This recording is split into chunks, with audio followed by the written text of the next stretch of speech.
Thank you for coming to this lunchtime session sponsored by Medtronic.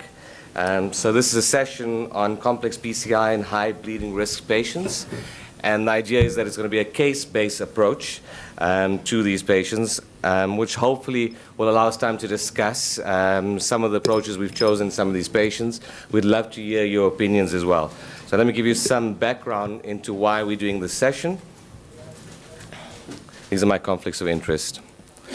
So I think more and more, as we think of our patients, particularly our elderly patients, we need to start thinking about how we assess risk versus benefit when it comes to dual antiplatelet therapy. Certainly, we know that dual antiplatelet therapy protects from ischemia, but it also carries away a risk of bleeding. And we need to know and try to understand better what to do in those patients who have an increased bleeding risk. Let's see if we can make this go forward. So one of the challenges we have, and particularly in these high bleeding risk patients, in trying to find really where that balance is trying to shorten dual antiplatelet therapy duration. Giving 12 months to some of the patients you'll see that we discussed today may be too long, and so more and more we'd like to have shorter durations and evidence for shorter durations of dual antiplatelet therapy, specifically in certain patient groups. Why would that be possible? Well, I think we do have now better stents. We have much better stents with better designs, with more durable, biocompatible polymers, with good long-term data. We've also seen from several meta-analyses and studies that if you have bleeding after PCI, it does worsen your outcomes, particularly death and myocardial infarction. And we know that shorter duration will be associated with less bleeding. We've also become aware of this population who's always been there, but we've become more aware of them, which is the HBR, or high bleeding risk population. They comprise about 15% of patients undergoing PCI. We don't have a lot of data for these patients because they've often been excluded from most of the stent trials. And historically, in the past, they've been treated with bare metal stents because of our concerns of giving prolonged dual antiplatelet therapy after a drug-eluting stent. Who are these patients? So I think we can divide them into elderly patients, so those over 75, patients with significant comorbidities that could result in bleeding, such as renal disease, liver disease, or active cancer, patients who have laboratory problems or hematological problems, such as anemia, transfusions, low platelet counts, patients who have a history of bleeding, at higher risk for bleeding, and obviously there are iatrogenic reasons, such as patients taking anticoagulation, patients on non-steroidals or chronic steroids, and patients about to have surgery. The data we have is fairly limited. We have really two studies that help us a bit to understand what to do in these high bleeding risk patients. The one is the Leaders-Free study that compared the BioFreedom stent to a bare metal stent. So we found in that study that you could give 1 month of dual antiplatelet therapy after the BioFreedom stent, and this was better than a bare metal stent. We also have data from the trial called the Senior Trial that looked at a slightly different group of patients, elderly patients predominantly, not with all the high bleeding risk features. And here again, we found that a modern drug-eluting stent was better than a bare metal stent with 1 month of dual antiplatelet therapy. This interest in these patients, in these high bleeding risk patients, and finding a solution has resulted in numerous studies. And this is just a mention of some of those studies that are looking at short DAPT with different drug-eluting stents. But I think what's really missing is to understand what stent, and having a modern-day stent and understanding of that stent will give us better outcomes. So during the study, I won't spend too much time here. We'll talk a little bit about this study, the Onyx 1 global randomized study that a lot of us here are involved in. And for the first time, we'll randomize patients to 2 different drug-eluting stents with 1 month of DAPT. So we'll actually understand if a modern drug-eluting stent with all the features of a modern drug-eluting stent is better to the only stent that has an indication for 1 month DAPT in high bleeding risk patients. What we'll try and do in this session, and hopefully discuss with you, is give you a better understanding of some of these high bleeding risk patients and how us as physicians should be thinking about the decision process. maybe talk a little bit about stent selection, understand from you what do you do as regards to stent selection for high bleeding risk patients, and talk a little bit more in detail about some of these short-term DAPT studies. So I want to make sure there's enough time for discussion, so I think we should go straight into the first case. Alvin? Sure.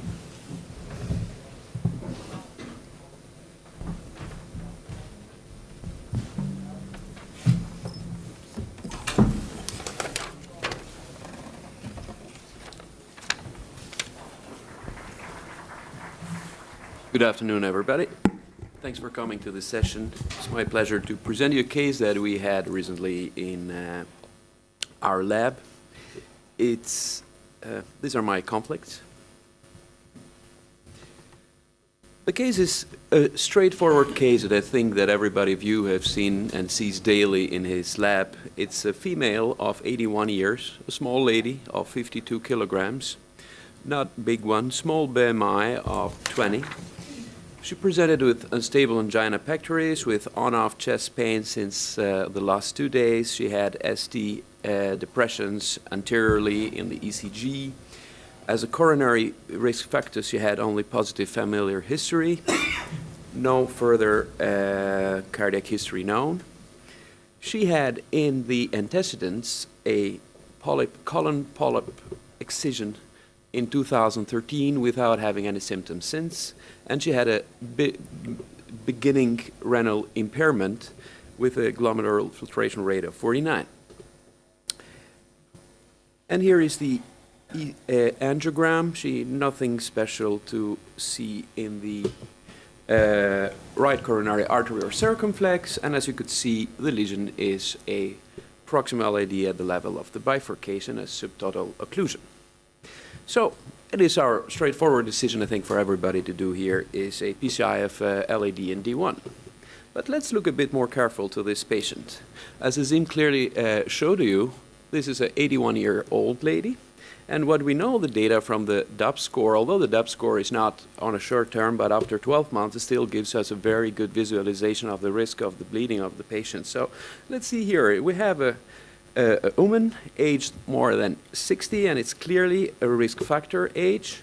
We see also that she's a woman. It's another risk factor, not so strong, but still, if you look to the BMI, you still see we have a small-sized lady, old age, and female, so she is a high bleeding risk patient.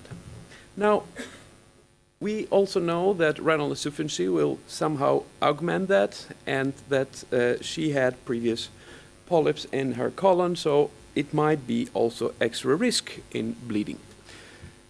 So, as I said, we need to choose a stent to do our procedure, and of course, this depends strongly to the short and long outcomes of the stent, but also to the DAPT duration after stenting, considering risks and benefit in this high-risk patient. Now, from the data we have till now, if I have to choose from available data, the stent that I would choose, that would have been a biofreedom stent.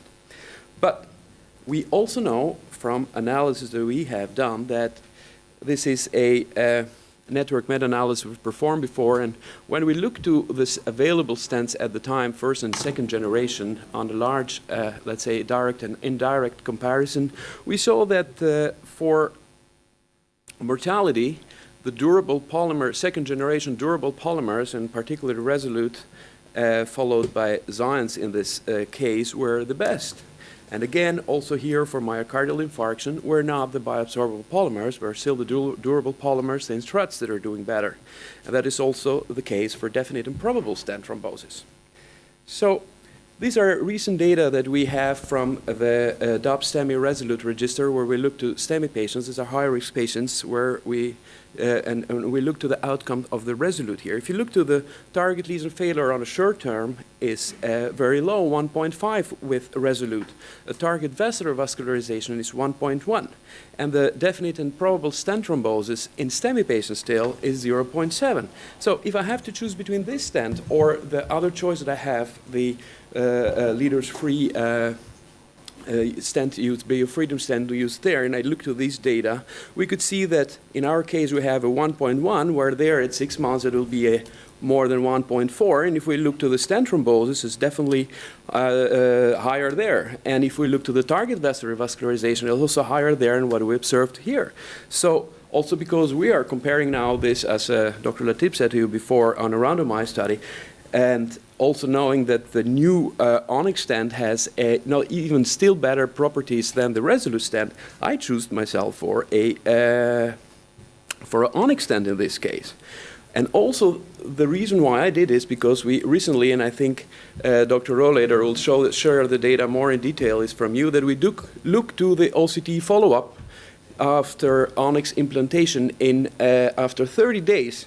And we found that it has an excellent coverage. And if you look to these data, 92.3 of the surface is already covered. So it has a very good coverage rate after 1 month. And this makes us very confident to use this stent in this setting and eventually stop the dual antiplatelet therapy after. So this said, I used a Onyx 2.75 for 18 post-dilated. It's not to show you how the procedure was done. But side branch opening, you don't need to do it too much, pot, and then this is the final result. And before we move further, I'd like to discuss with you now, what would you do? These are the options. We can give DAPT for 12 months. It was an unstable angina, so an ACS, but it's a high-risk bleeding patient. We can give it for 6 months and eventually stop it if the patient is bleeding, but I prefer to avoid rather to have a complication before then we take the decisions, or take DAPT for 1 month and continue only with clopidogrel further, take DAPT for 1 month and continue to Ascal further, or take DAPT for 1 month and then continue clopidogrel for 5 months and then switch to another time to Aspirin. I don't know you, but I made the easy choice. I'll use dual antiplatelet therapy for 12 months and continue on Ascal on this patient. You mean for 1 month? Sorry, you said 12. For 1 month? Yeah. Okay. Great. Thanks, Alvin. So, I think, we're all used to when we see coronary angiograms, we're waiting for the complication or something. No, but nonetheless, but it's important that this is it's a session about strategy, right? And I apologize earlier, I didn't introduce my co-chair, Dr. Walters, and our panelist, Dr. Kim as well, who are here to help us in some of the discussion. So, my question, I wonder, maybe we'll start with Darren, we'll ask the audience too.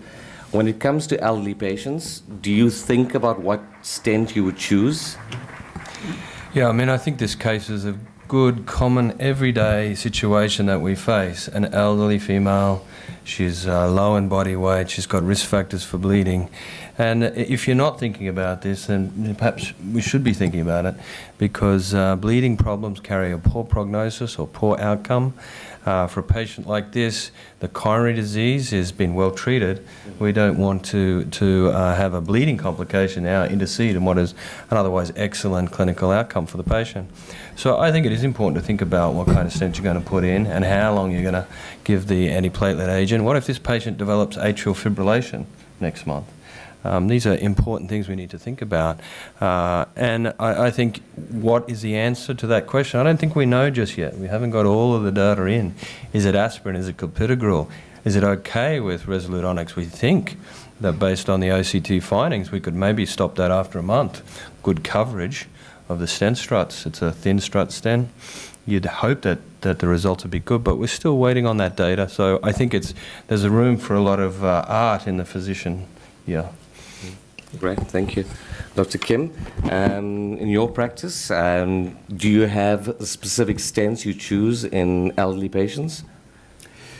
We all recognize that the safety and efficacy both are superior in DES to BMS. Thus, in my daily practice, as well as the practice pattern in our institute and South Korea, most physicians prefer DES to BMS, all cases of intervention. Mm-hmm.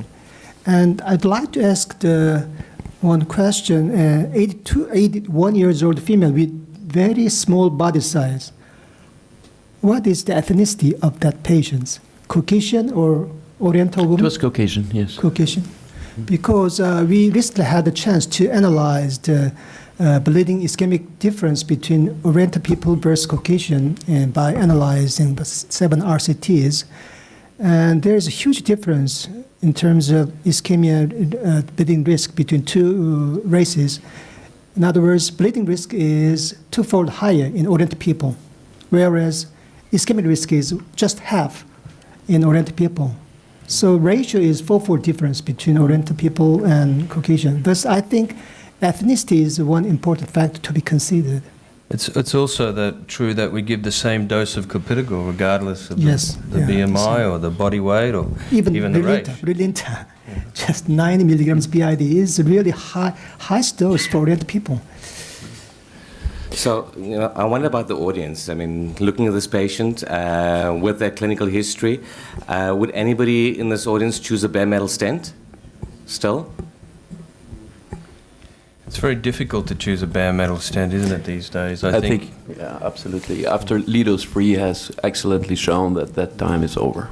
So, does that mean there are no indications anymore for bare metal stents? Does anybody still have bare metal stents in their cath lab? How about that? Okay. I do it in my cath lab still. I think the main indication is because they're a lot cheaper. I can't think of a good clinical indication. Can you tell me an example where you think, no, I would go for a bare metal stent in this situation? So I struggle with the same question. We struggle with this in our unit. We still keep them. And I think the last time I implanted a bare metal stent was probably about 3 years ago. But recently, one of my colleagues made a good argument. Maybe I'll ask you, Francesco. You still think that bare metal stents are indicated? I think that... You can take it off. Yeah. I think there is not so much room for bare metal stent today, but probably there is a very small niche. What do you do in a patient with an active bleeding, for example? What would you do if you have a patient in which you cannot give the second antiplatter agent? So it tolerates just aspirin, for example. What would you do in a patient in cardiogenic shock with a primary PCI, ECMO, after a long cardiac massage, for example? So there are very critical situations. It's a very, very small niche, but in these very rare conditions, I think there is still some space for bare metal stent. And we saw from last week were published a couple of papers, the long-term, the 5 years follow-up randomized trial in saphenous venous graft, a comparison between second-generation Drugeluting stent and bare metal stent, and there is no difference in ardent point at 5 years follow-up. Yeah. And the same finding... That's a venous. It's not native arteries. That's a big difference there. Yeah, it's a venous graft. Yeah. So this may be another small niche. So I think probably there is still some space. I use 2-3 times, no more per year, bare metal stent in my cath lab, but I still use it. Oh, but I have to agree with you. But still, you have to realize that we're giving dual antiplatelet therapy based on the studies that were done at your center in the beginning with the bare metal stents, that it protects until the stent is, let's say, covered. Mm-hmm. But don't make the mistake, even a bare metal stent is not covered 100%. And I just showed you data that we have now data from the second generation Drugeluting stents being almost covered for 92%. You don't see these results. It's almost as good as a bare metal stent. And the bare metal stent we have studied before had a kind of thicker struts. So these thin struts, they deliver early and then in the late phase only slow part of the drug. They endotelize very good. So in that perspective, even in those acute phases you're doing, you still either give a bare metal stent or you give a Drugeluting stent will not make the difference. The difference is not the acute phase. The difference is what you're going to do after a month, after 3 months, after 6 months, or whatever that cut point will come. So in that perspective, I think personally there is no use anymore for bare metal stents. Yeah, so I see there's a question back there. I'll do it. We have a roving mic, so. So there is really a vanishing role for the bare metal stent. And even in the acutely bleeding patient, you feel that a bare metal stent would be a reasonable thing. Would your strategy change for a more complex intervention, a left main intervention or a CTO? It's a good question. What if you had to use two stents for this bifurcation, for example? Maybe you had to collot it. Maybe you couldn't cross through to kiss. Does that alter your approach? Well, that's a good question, and we know that the longer the length of the stent, the probably longer it will take to. So the stent length is a predictor of possible thrombosis. I don't know. I don't have the data for that. The data we had is just, as I showed you, we had one single stent implanted, and that will give a very good coverage. Yeah. So maybe Alvin and Darren, I think maybe if we took two stents away, because that's a really specific group of patients where the risk of thrombosis may be higher, and we try to answer his question. I mean, if you had to put in 4 stents, okay, into a patient, into an elderly patient with bleeding, would you feel comfortable about stopping DAPT at 1 month? Yeah, well, we don't know the stents, answer, obviously. but obviously we're not going to feel real comfortable about that. What if we've stented the left main? What if we've stented the right, the circumflex, and the LAD? Do we feel comfortable at a month? I think that's a difficult question. Personally, I wouldn't feel comfortable in that situation, but that's a small subset of patients, and it's very specific. Double stents, left main, multi-vessel stenting. I think that's a little bit beyond the brief at the moment. Hopefully we'll give you the answer from Onyx 1, because the Onyx 1 study, one of the things we in the study allowed was there's no exclusions, anatomical exclusions for complexity. So we'll see. Hopefully there'll be a subgroup in there that we can analyze with more complex disease and understand if there's a higher risk. Just to put a little accent on this long stent strategy, the coverage of the stent is, of course, the stent covers where it is in contact with the vessel, and it's not that it's longer, that it'll take longer. The problem becomes when you have an overlap, and big parts of overlap that could be an issue. But the stent healing is, as well as it good supposed, that it's long or short will not. So Zim, Matter much. you're up next. So why don't we go on to this next case scenario where you have a patient who's currently taking anticoagulants, whether that be warfarin or a NOAC. So tell us about this case. Okay, yes, I'd love to hear your comments as well about this case. It goes maybe a little bit more to the question before about complexity. It's slightly more complex. So this is a 66-year-old patient with cardiovascular risk factors, but a very worrying medical history. So he's got a type C hemophilia with factor 11 deficiency. He's on hemodialysis for chronic kidney disease. So 2 really important risk factors for bleeding. But his cardiac history is also not great. He's had a previous mechanical mitral valve replacement, so he's taking warfarin, and he's had already an ischemic stroke with a secondary hemorrhage, and already has 2 stents applied on his LAD. So there are a number of bleeding scores we can now use. I think you saw Alvin speak about one, the DAPT score. There's also now the precise DAPT score and the Paris score, which can help us in these patients try and figure out what their risk of bleeding. So in my patient, he has a precise DAPT score of 67, which would mean he's actually very high risk for bleeding. And I think it's not surprising with hemophilia, hemodialysis, and he's on anticoagulation with a previous bleed. So he comes in now with effort-induced angina, and we do a SPECT scan on him, and he has inducible ischemia of his anterior wall. He gets an echo as well. He's got some aortic stenosis, but really moderate, normal ejection fraction, and his mitral prosthesis is working fine, mild pulmonary hypertension. So here's the right coronary artery. Here's the left coronary artery, and he's got a very focal stenosis over here in the LAD, but he's also got the stenosis of his ostial LAD, calcified stenosis of his ostial LAD, which we did do IVUS. We confirmed an area less than 3 on a large ostial LAD, which we thought was significant, and those 2 lesions could explain his inducible ischemia and symptoms. So here we were really faced with a patient with extremely high bleeding risk, right? He's got a high DAPT score, he's got all those risk factors that I mentioned. We clearly can't treat him conservatively because he's got ischemia and he's got chest pain. So the question goes, would you do a BMS? This may be one of those indications that one of our colleagues mentioned before of patients with very high bleeding risk where BMS may be considered. Would you do a drug-coated balloon? I'm not sure, looking at that ostial LAD, many of us would feel comfortable with just treating it with a drug-coated balloon, but that may be an option in more distal disease. Or would you treat him with a drug-eluting stent? And if you did, which drug-eluting stent? I think if we looked at the data right now, we probably have to say that the most data we have for treating this patient is with a biofreedom stent.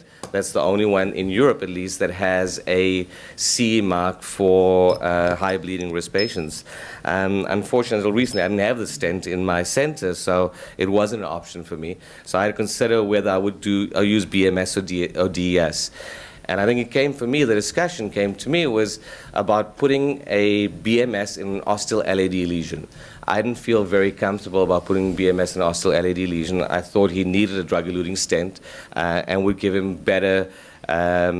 better result and better long-term result with less risk of restenosis. So we treated the distal lesion and we put a resolute onyx in the distal lesion.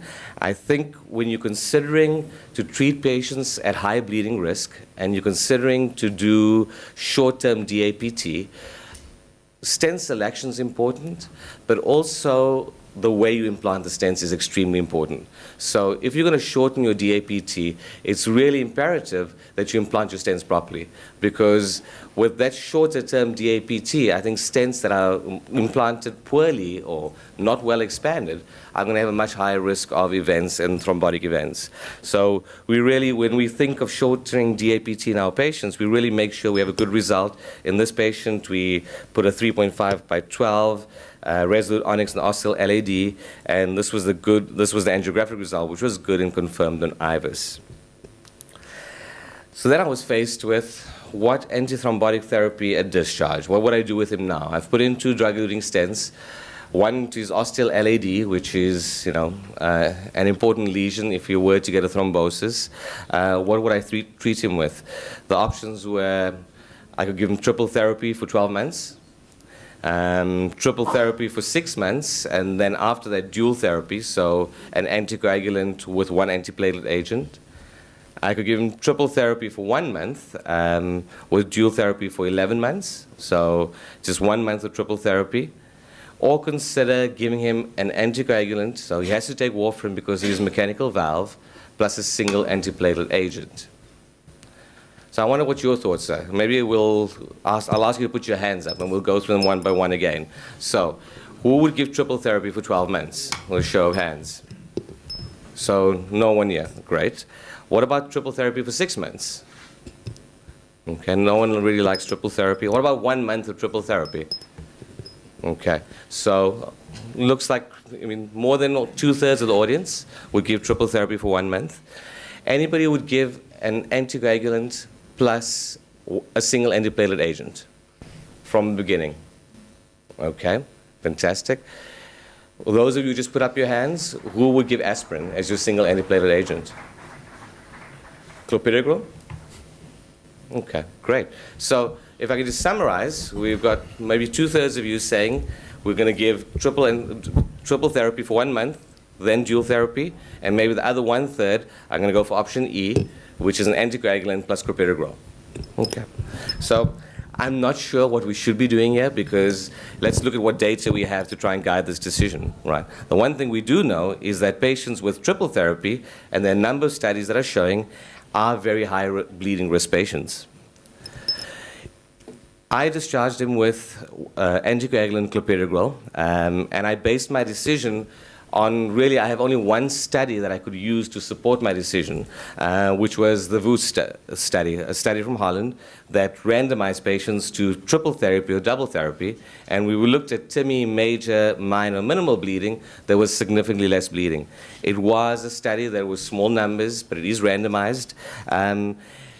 And for me, it was a study that supported my decision the most, because I really felt this was an extremely high bleeding risk patient.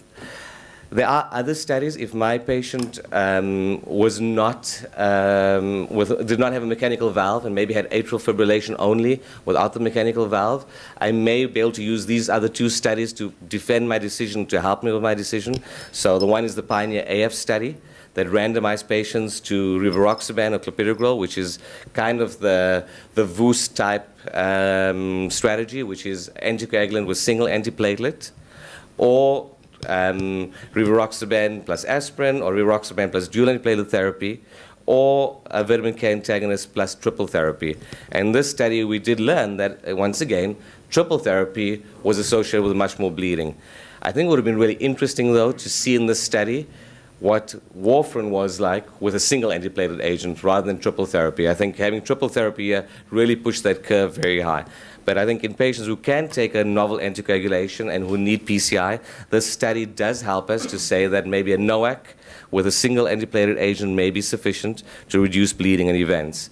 There's a second study we could use to help us make decisions, which is the ReDual PCI study. And here again, we see that if we gave a novel anticoagulant such as dabigatran with a single antiplatelet agent, it was much better than triple therapy. So I think I felt I had enough evidence to base my decision to use a single antiplatelet agent plus warfarin.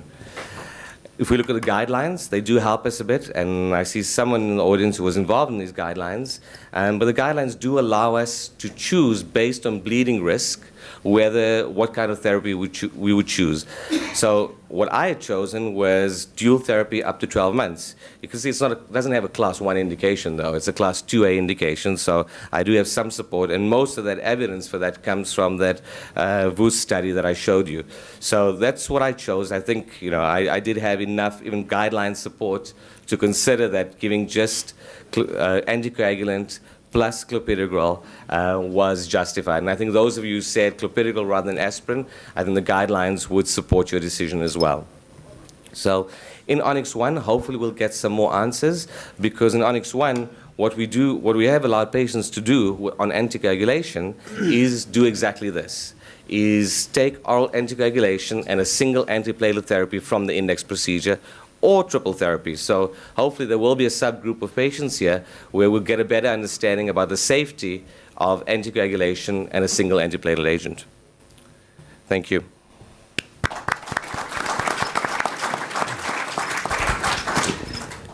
Can I ask you a question? Please. You very nicely gave 5 choices, but isn't there a 6th choice? Mm-hmm. Which is? Which is you start with the dual you start with VKA in this case, and clopidogrel for 6 months or shorter, or 3 months, and then switch to aspirin after. So instead of taking it to the whole year. So I think that's a good point. Your concern is giving the clopidogrel with the anticoagulation for 1 year will give more bleeding than switching to aspirin. So I think it makes sense. I'm not sure we have data to support the decision because no one's done it. So I tried to, in my own mind, when I made my decision, be able to write down in the clinical chart why I chose to do this. And the only data, unfortunately, with vitamin K antagonists we have is the VOOS study. We don't have another study looking at single antiplatelet therapy with an anticoagulation, but it's something worth considering. Are you going to do warfarin monotherapy beyond 1 year? That's a great question. So that's what the guidelines suggest, that after 1 year, we could be doing just warfarin therapy. I'm not sure I know the answer to this question. I'd love to hear, maybe we could poll the audience. What do you think, Daryl? Would everybody who would stop antiplatelet therapy after 1 year and just give oral anticoagulation, like the guidelines suggest? While that guideline is there, the level of evidence is not as impressive for single oral anticoagulant after 12 months. So how many people would really feel comfortable leaving a stent with no antiplatelet agent? So I think that's a tough one. I think I'd find it very difficult. So can we just see the show of hands again? Who would stop antiplatelet therapy after 1 year? Okay, that's a little bit more than half the audience, Daryl, right? So that's what if that patient had no bleeding problems on that combination? I see a question over here. Could we get the mic?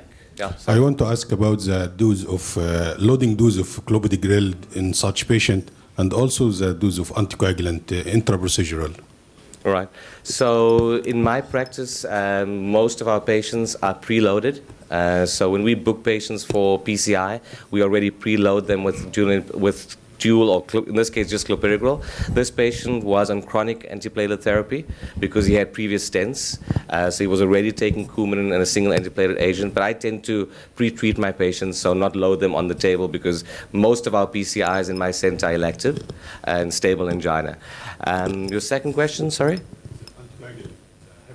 Okay, so the second question was, what do you do about anticoagulation intraprocedurally? I think more importantly also, do you stop the oral anticoagulation in this kind of patient with a mechanical valve, right?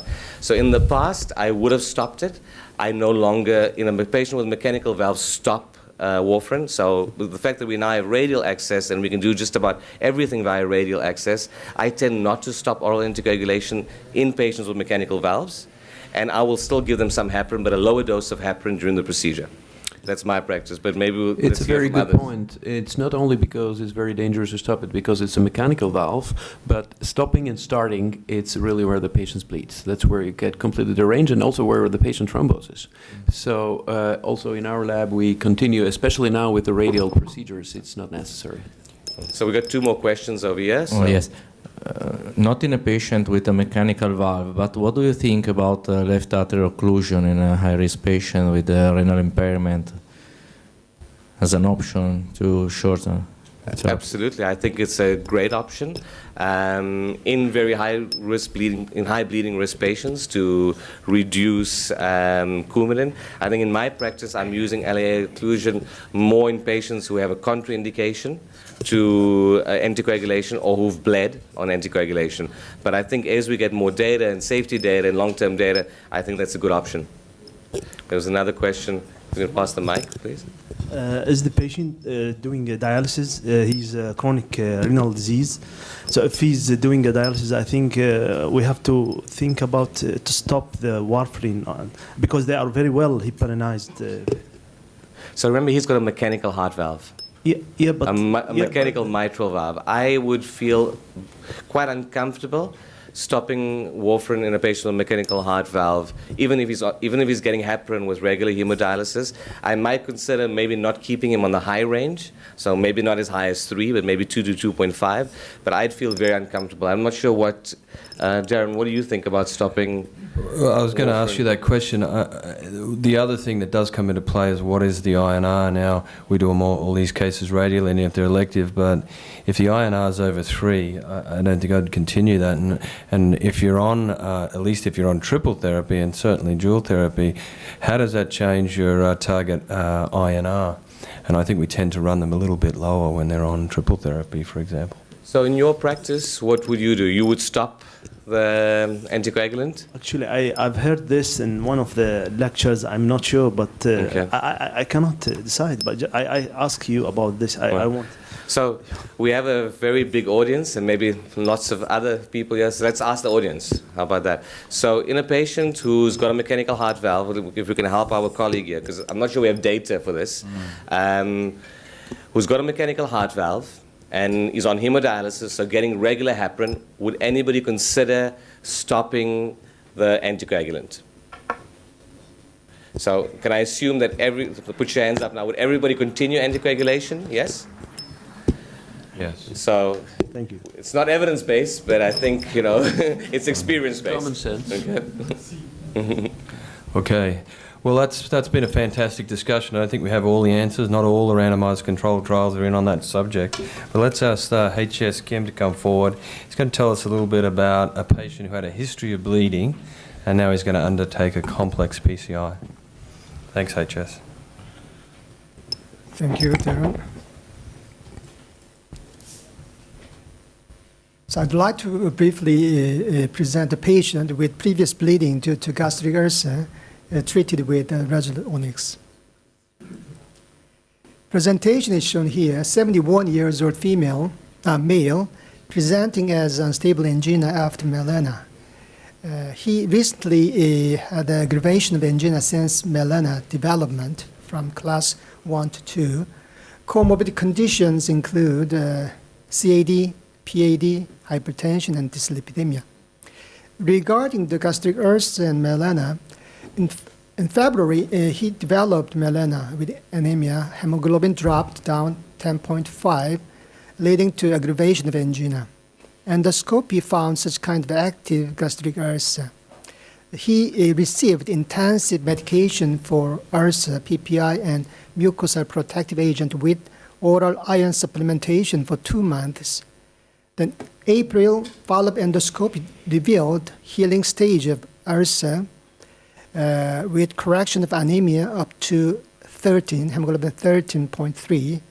Thus, he was admitted to undergo CAG.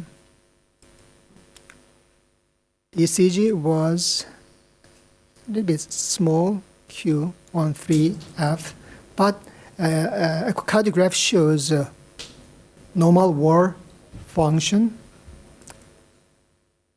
Baseline angiograph shows diffuse critical stenosis from proximal to mid-LAD and heavily calcified tortuous segment. Thus, I plan to do rotablation, and I insert rota wire through cochlear microcatheter like this, and perform rotablation using 1.5 burr. After first rotablation, there is no slow flow. Then I perform the second rotablation because there is some resistance here. After second rotablation,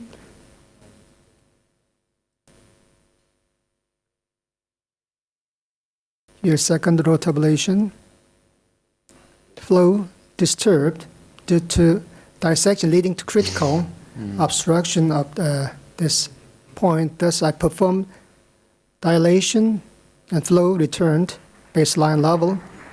Then I inserted Onyx 2.5 by 26. There is no resistance because deliverability of Onyx is very excellent.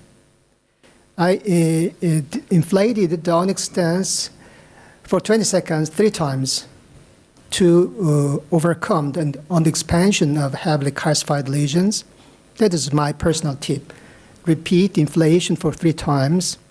If it is required, we can increase the pressure. Then, second, Onyx 3 by 34. Once again, 3 inflation for 20 seconds. Then I performed adjunct ballooning. And this is final angiography.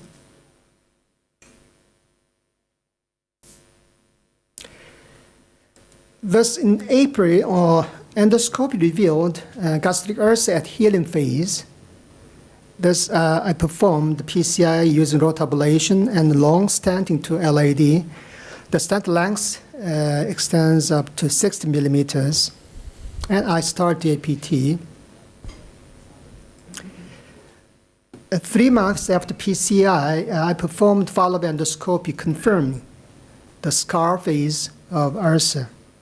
Thus, I continue DAPT because there is a really less chance of rebleeding of the ulcer, that is scar phase.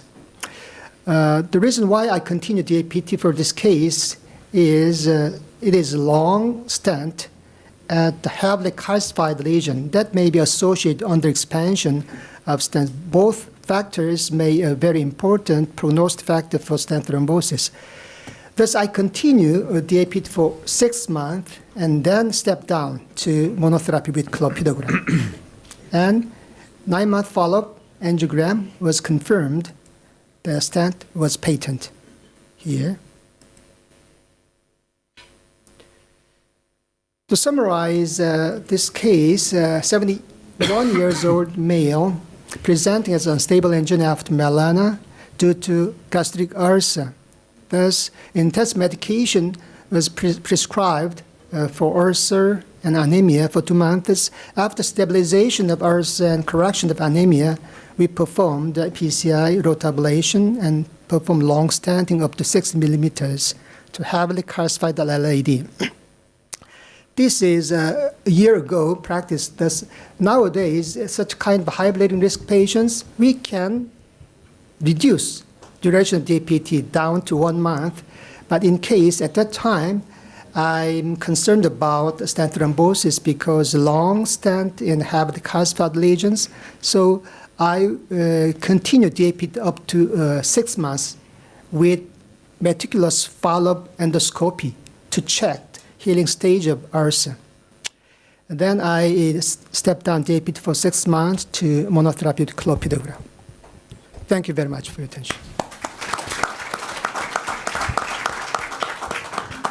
So, yeah, thank you, HS. I think this case goes very nicely to what our colleague asked earlier about complexity and how do you feel about stopping dual antiplatelet therapy at 30 days when you treat much more complex disease. You know, yes, 60 millimeters of stent, very calcified lesion. I wonder even today, okay, how many of us would really feel comfortable stopping DAPT at 30 days unless you had a specific stent? So, I mean, I think we have to be fair that right now the only data we have in these kind of patients is for biofreedom, right? Would you feel comfortable until we had the data of Onyx 1 to stop DAPT in this patient? I think this kind of case leaves you sort of awake at night when you're stopping the antiplatelet therapy, and I think we've all felt uncomfortable. Complex lesions like this, we don't have IVUS to tell us that those stents are all well expanded along that long calcified segment.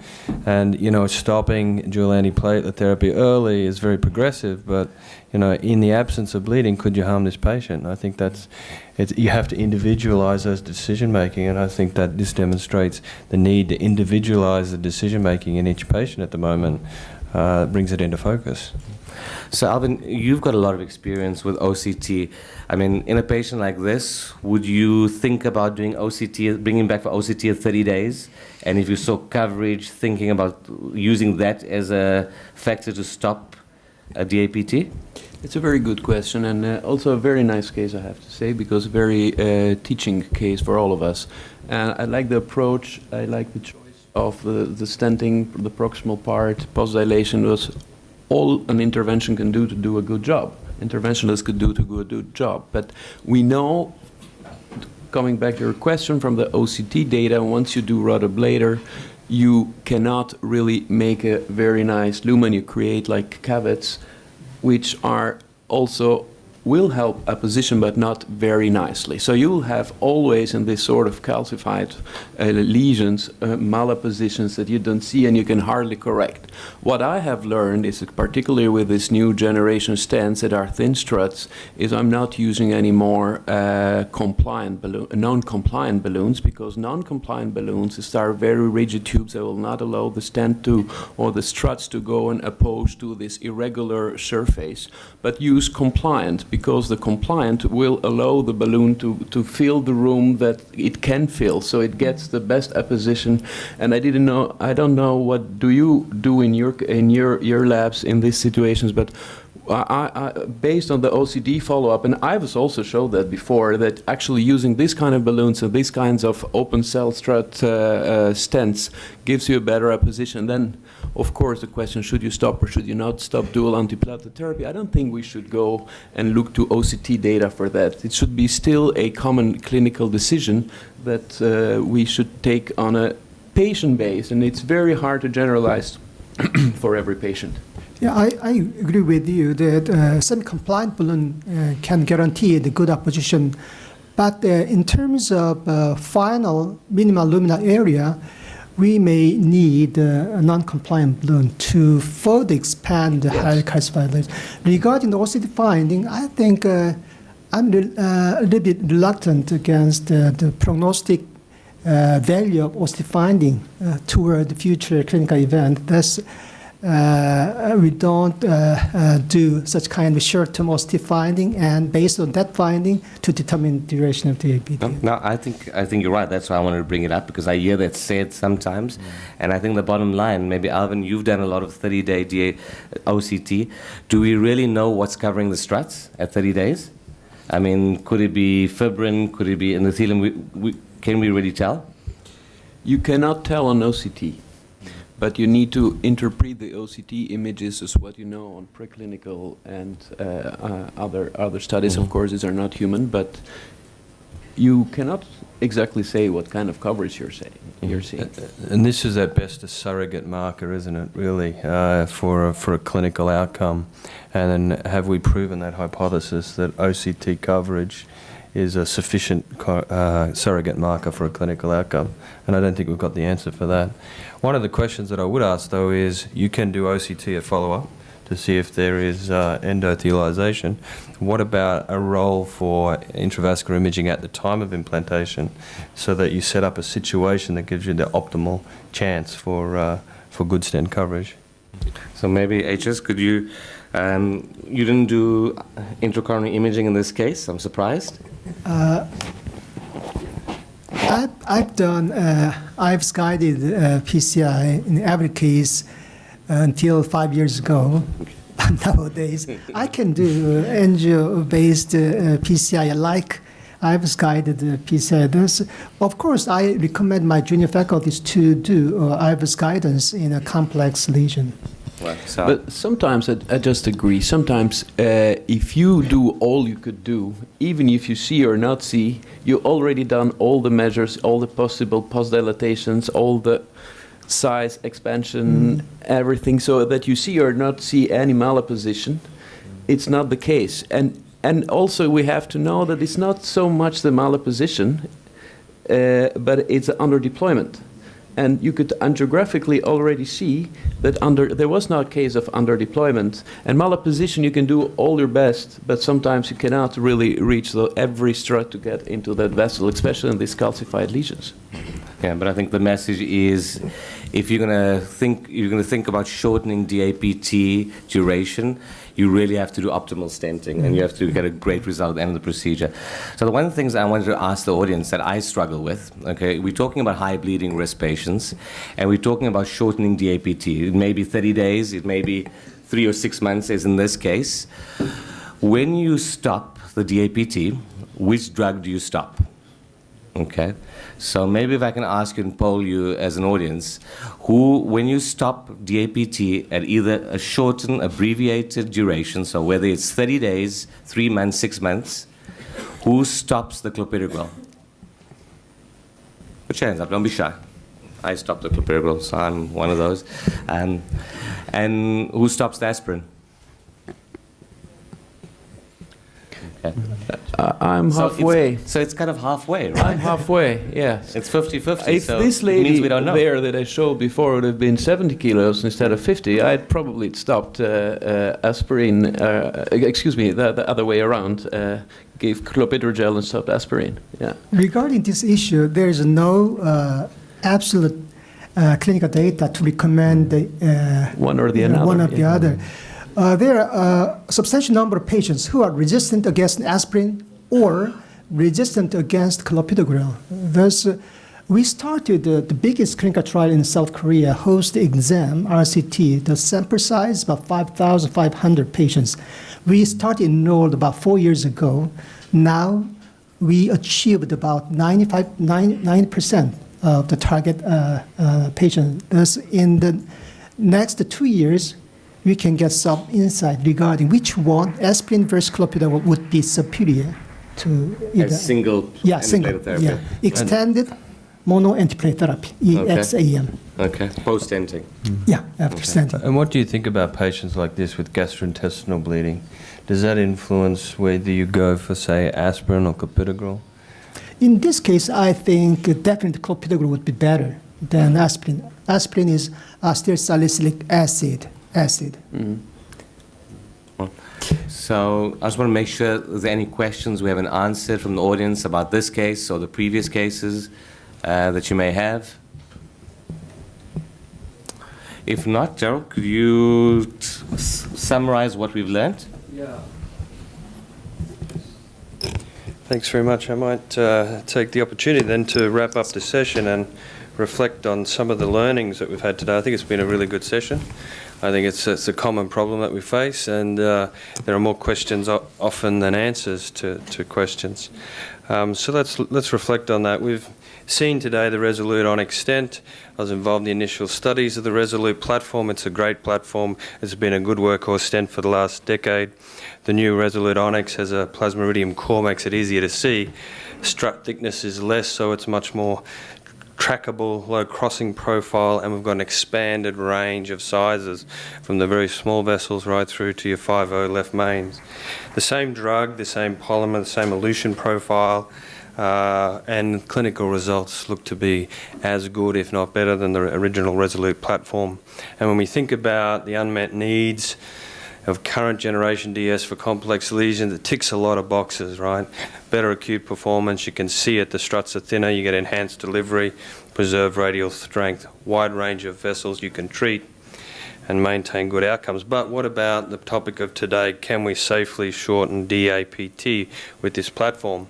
Now, we've all heard that there's been a real trend to limit dual antiplatelet therapy, and that's because we're very aware of the risk-benefit equation that we have here when we use dual antiplatelets. Those patients who are at high bleeding risk, we favour a shorter duration because we know bleeding drives poor outcomes in that group, and shorter DAPT reduces bleeding. We've seen that. Newer generation stent designs with their thin struts and their biocompatible polymers may allow us to shorten it right down to a month without increasing the risk of stent thrombosis. But when we see these complex patient subsets, these complex lesions, they're definitely at higher risk for stent thrombosis. Current guidelines say that irrespective of the intended duration of dual antiplatelet therapy, DES is preferred over bare metal. Who are these high bleeding risks? We've seen them here today. Some cases that really illustrated this very well. Older patients who've had a prior history of bleeding, renal failure, liver failure, cancer, elevated white blood cell count, low hemoglobin. They've got a need for surgery coming up, or they need anticoagulation. We can use scores to help us identify them, but most of us can quite adequately identify these patients in clinical practice. The Resolute platform is favourable. There's favourable data. Stent thrombosis rates seem to be low, particularly outside the first few months. And we've seen early data from this surrogate marker using OCT to look at whether the stent coverage, is there stent coverage at a month? Do we have endothelium over the top of that thrombogenic stent? And the impression is yes, it seems as though we do, mostly. But we will await the outcome of the data. We need the randomized study, and this study is underway, an important study, the Onyx 1 Global Registry, a randomized study against biofreedom, which has led the way in terms of short dual antiplatelet therapy, versus the Resolute Onyx, 1 month DAPT, 2,000 patients and hard endpoints, complex lesion subsets will be enrolled. Let's see what the results show, and we'll possibly have some more answers than we do questions at our next session. Thank you.